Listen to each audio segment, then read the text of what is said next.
Weltweit der erste E-Scooter-Träger fürs Wohnmobil. Wenn dich alles dazu interessiert, dann würde ich sagen, bleib super gerne dran. Und damit ganz herzlich willkommen zu einem neuen Video bei Fan4Van. Mein Name ist Markus und heute geht es um ihn, also genauer gesagt um den E-Scooter-Träger. Das hier, das System, das kennen wir schon vom Lowrance, vom Pushwack, und jetzt hat er was Neues entwickelt. Meines Erachtens sogar weltweit das erste System, mit dem ich wirklich E-Scooter mitführen kann. Warum ist das jetzt für mich so interessant und hoffentlich für dich auch? Weil E-Scooter sind wahnsinnig praktisch, um einfach die Reichweite am Standort zu erweitern. Also ein bisschen mehr Mobilität. Wenn du zum Beispiel in die Stadt reinfährst, möchte ich das nicht unbedingt mit meinem Fahrzeug machen. Ich fahre an den Stadtrand und fahre dann mit meinem E-Scooter rein zu meinem Termin oder zum Einkaufen, was auch immer. Und das Problem ist, die kannst du super gut zusammenklappen. Das sieht auch erstmal nett aus, aber wenn du ehrlich bist, nehmen sie trotzdem wahnsinnig viel Volumen ein im Kofferraum. Gerade durch die Lenker beispielsweise. Sie sind auch sehr, sehr schwer, sie verkratzen gerne dein Inventar. Also das sind alles so Themen, die mich immer gestört haben beim Transport des E-Scooters. Und jetzt mit dieser neuen Lösung, da hoffe ich mir doch einiges. Und ob sich das dann auch bewahrheitet, werden wir noch rausfinden. Zuallererst gucken wir uns zusammen die Spezifikationen zu diesem Träger an. Danach zeige ich euch, wie man den E-Scooter da montiert und wieder abnimmt etc. Dann sprechen wir mit dem Lowrance, denn er hat sich Zeit genommen, sich ein paar Minuten mit uns auseinanderzusetzen und uns ein paar mehr genauere Informationen zu geben. Dann zeige ich euch das Ganze im praktischen Einsatz bei Fahrt und so weiter, was mir aufgefallen ist. Und zu guter Letzt natürlich mein persönliches Fazit. Und jetzt würde ich sagen, nicht mehr lang gebabbelt, wir fangen sofort an und ich wünsche dir ganz viel Spaß bei diesem Video. Sprechen wir über die Spezifikationen und das ist relativ schnell erledigt. Der Träger alleine wiegt ca. 2 Kilogramm. Er kann bis zu 25 Kilogramm tragen und das Ganze funktioniert wie bei mir zum Beispiel auf den Thule-Schienen, genauso auf Yamaha-Schienen oder auf Airline-Schienen. Ein Thema noch der Preis. Das System kostet 250 €. Aktuell kriegt man ihn noch für 200 €, weil man ihn noch vorbestellen kann. Das wird aber nur ein Einführungspreis sein, je nachdem, wann ihr das Video guckt. Ich drücke euch die Daumen, aber es kann sein, dass diese Periode schon vorbei ist. Ja, soweit erstmal zu den Spezifikationen. Wir werden uns nachher noch ein paar Informationen vom Lowrance holen, wo wir noch mal ein bisschen mehr in die Tiefe gehen, welche Roller und so weiter funktionieren. Bleibt also sehr gerne dran. Also wie ist das Handling mit dem System? Und das ist denkbar einfach. Als allererstes habe ich hier so Schlaufen und die mache ich mal ein bisschen locker. Seht es? So. Und danach einfach hier an diesem roten Schluppi ziehen und schon kann ich im Prinzip den Roller abnehmen. Er ist nur hier oben aufgehängt. Das bedeutet, ich nehme ihn einfach nur nach oben und zack, bin ich schon fertig. Ich habe noch eine Geschichte hier dran und zwar ist hier am Lenker nur zur Sicherheit einfach noch mal so eine kleine Gummischlaufe. Die nimmst du dann noch ab. Und dann kannst du auch schon losrollern. Um das Ganze wieder am Träger zu montieren, super einfach. Du hast hier erstmal wieder die Gummischlaufe dran gemacht an den Lenker. Das ist eigentlich nur eine Sicherheitsmaßnahme. Und dann hakt man das Ganze hier oben bei der Hinterradachse des Rollers ein. Und jetzt kann man hier die Schlaufen noch nehmen und auch da erstmal wieder die Metallösen hier reinfahren. Und dann einfach nur hier anziehen. Und damit das hier nicht so rumschlappelt, hat keine Notwendigkeit, aber ist einfach nur schöner, kann man die Schlaufen hier noch verzurren. Dasselbe mache ich hier unten nochmal. Auch wieder hier rein und einmal fest angezogen und schön machen. Ja, und dann ist das Ganze im Prinzip schon fertig. Jetzt gibt es noch eine Kleinigkeit, das Thema Sicherung, also Diebstahlsicherung. Und da kann ich zum einen hier oben ein Schloss einfügen und zum anderen habe ich immer noch meine Schlaufe von T-Tronic. Das kennt ihr ja vielleicht, das System. Das bedeutet, ich mache es nochmal, um den wirklich auch Alarm zu sichern, gehe ich hier einmal durch das Hinterrad durch. Und dann nehme ich das Kabel einfach durch die Türe. Hakt das bei mir hier ein, dann hört man es auch schon, weiß nicht, ob ihr das auch hören konntet, führt das hier unten durch. Und die Konstruktion ermöglicht auch einen mechanischen Schutz. Mit Hilfe eines kleinen Bremsscheibenschlosses kann man hier am Träger versperren, sodass man den Träger nicht mehr abnehmen kann. Ja, und jetzt haben wir da den Lowrance. Hallo. Schön, dass du gekommen bist extra. Ja, es ist schon warm wieder, dachte ich mir, komme ich vorbei. Immer, wenn wir Ja, Videos drehen. jedes Wobei, Mal. bei dir in der Werkstatt war es sauwarm. Stimmt, das da haben war wir ein ganz richtig angenehm. schönes Video gemacht, das zeige ich euch gerne nochmal. Da ging es um Werkzeuge, die man im Camper mitführt. Und ich habe übrigens auch schon eine neue Idee, was wir auch unbedingt zusammen machen müssen. Aber das kommt dann an anderer Stelle. Heute geht es wirklich um deinen E-Scooter-Träger. Super. Uns erzähl mal, ich habe so ein paar Fragen noch dazu. Ja. Und zwar haben wir schon ein bisschen über die Spezifikationen geredet, also Gewicht und so weiter. Ich darf maximal 25 Kilo dazu laden, richtig? Es gibt ja diese Klasse von den E-Scootern so bis 25 Kilo und bis 50 Kilo und wir richten uns an die bis 25 Kilo. Das ist auch die Gewichtsklasse, wo ich das noch hochheben kann, das Ding und so. Die 50 Kilo Klasse werde ich eh nicht mehr so raufheben können, das heißt, das macht jetzt keinen Sinn hinten, aber bis 25 Kilo gar kein Problem. Okay. Geht da jeder E-Roller? Eigentlich schon, so ziemlich jeder E-Roller. Wir sind am Recherchieren wie verrückt und schauen uns alle E-Roller an, aber bisher haben wir keinen gefunden, der nicht passt. Okay, weil ihr immer über diese Hinterachse geht, oder? Genau. Worauf muss ich achten? Genau, man muss schauen, man muss neben dem Hinterrad oben, muss irgendwie links oder rechts muss ein kleiner Spalt frei sein. Da ist eigentlich immer ein Spalt, weil der Rahmen darf ja nie den Reifen berühren, sonst könnte der sich nicht drehen, wenn mal Dreck dran ist oder irgendwas und so. Das heißt, da muss immer ein kleiner Spalt sein. Wir brauchen 5 mm, um mit dieser Finne, nennen wir das, durchzupassen und dann kann ich ihn aufhängen. Ah, okay. Ja, super. Zum Montieren selber ist er ja ganz einfach. Wir haben schon in den Spezifikationen gehört, dass ich jetzt wie bei mir die Thule-Schiene habe, Airline-Schiene oder Fiamma, ist eigentlich egal. Rangeschraubt wird er nur mit diesen 2 Schrauben unten, 2 Schrauben oben. Ja. Easy. Jetzt habe ich ja vielleicht noch das Problem, dass ich unterschiedliche Höhen habe, oder? Von den Abstand von der Schiene meinst du? Ja. Ja, genau. Der ganze Rahmen ist verstellbar. Von Meter bis 1,30 Meter kann ich ihn einstellen. Und das ist eigentlich die Spezifikation, die wir auch bei unseren Fahrradträgern schon verwenden. Das heißt, auf jede Schiene, die wir irgendwie bisher hatten, passt unser E-Scooter-Träger auch wieder drauf.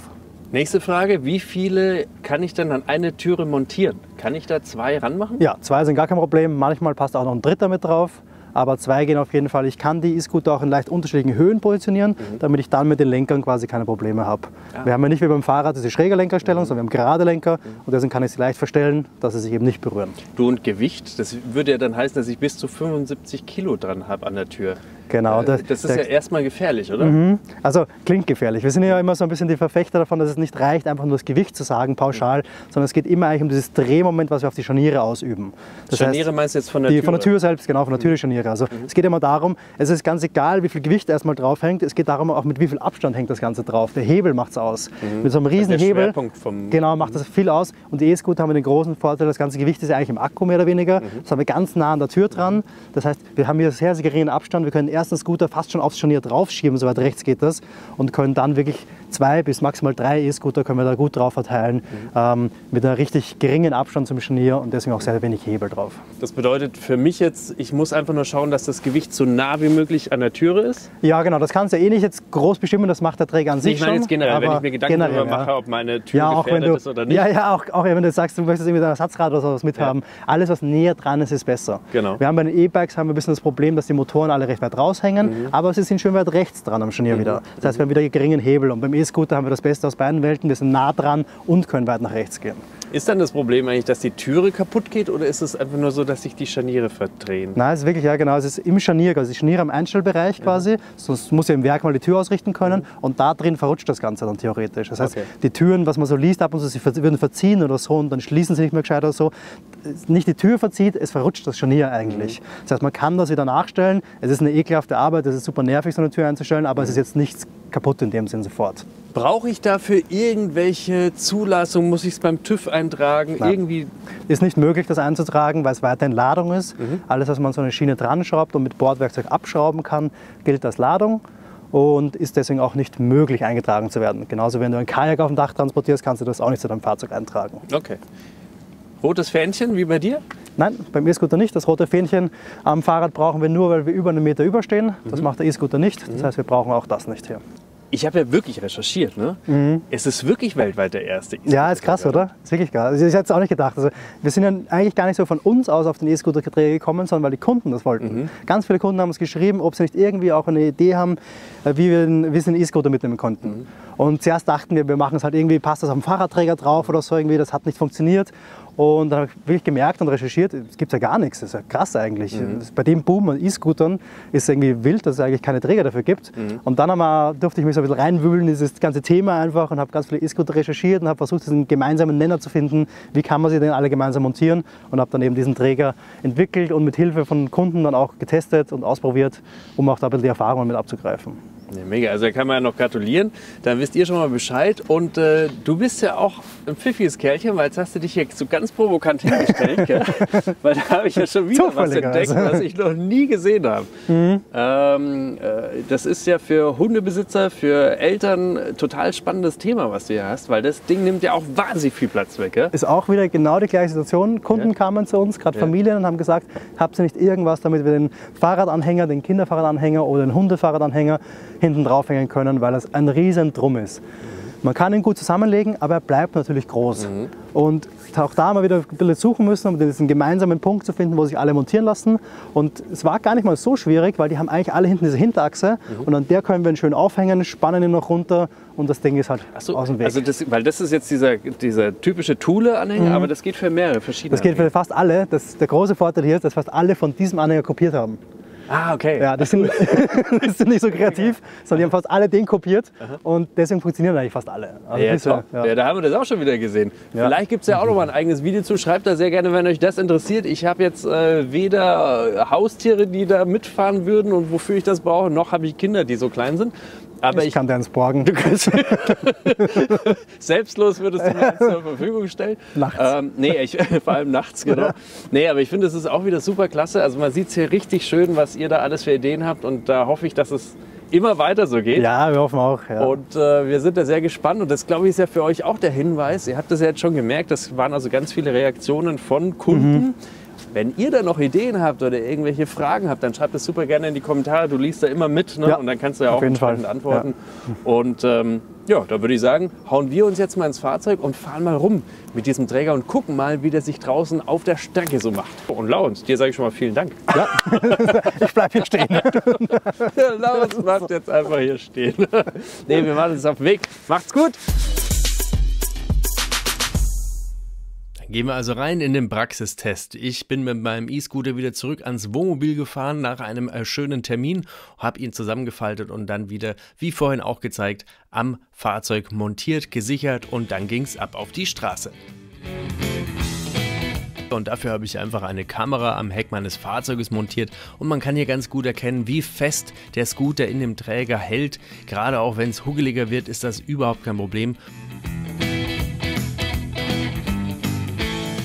Und ich habe mich die ganzen Kilometer über sehr, sehr wohl mit diesem E-Scooter-Träger gefühlt. Ja, und da ich auch immer wieder gerade bei Instagram oft gefragt werde, warum ich überhaupt einen E-Scooter mitführe, hier die Antwort. Für mich ist es so als Business-Camper, dass ich oft Termine in irgendwelchen Städten habe. Mit dem Fahrzeug in die Stadt reinfahren macht nicht oft so Sinn und deswegen ist es für mich eine absolute Mobilitätserweiterung dieser E-Scooter. Das bedeutet, ich parke irgendwo am Stadtrand und kann den dann ganz gemütlich abmontieren und mache mich dann auf den Weg zu den Terminen. Anders als mit dem Fahrrad komme ich dann nicht ins Schwitzen. Ich kann ihn vor allem auch in öffentliche Verkehrsmittel mit reinnehmen und das sind ganz klar für mich persönlich die Vorteile eines E-Scooters.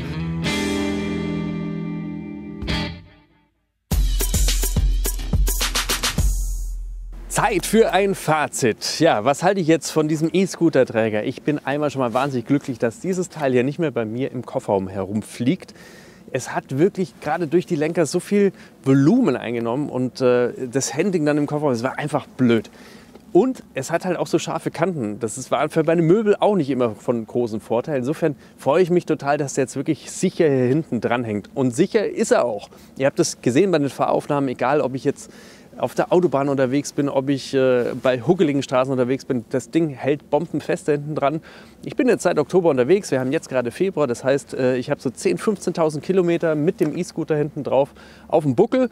Und ich hatte nie ein Problem. Im Gegenteil, das ist für mich richtig, richtig angenehm. Auch das Handling ist für mich einfach das Rauf- und Runterheben. Ich muss aber auch dazu sagen, ich habe hier einen relativ leichten E-Scooter. Ich bin mir nicht hundertprozentig sicher, aber ich glaube, der wiegt so 15 Kilo oder 12 Kilo. Deswegen ist für mich das Rauf- und Runterheben überhaupt kein Problem. Das Befestigen hier ist spielend einfach und es macht alles richtig viel Spaß.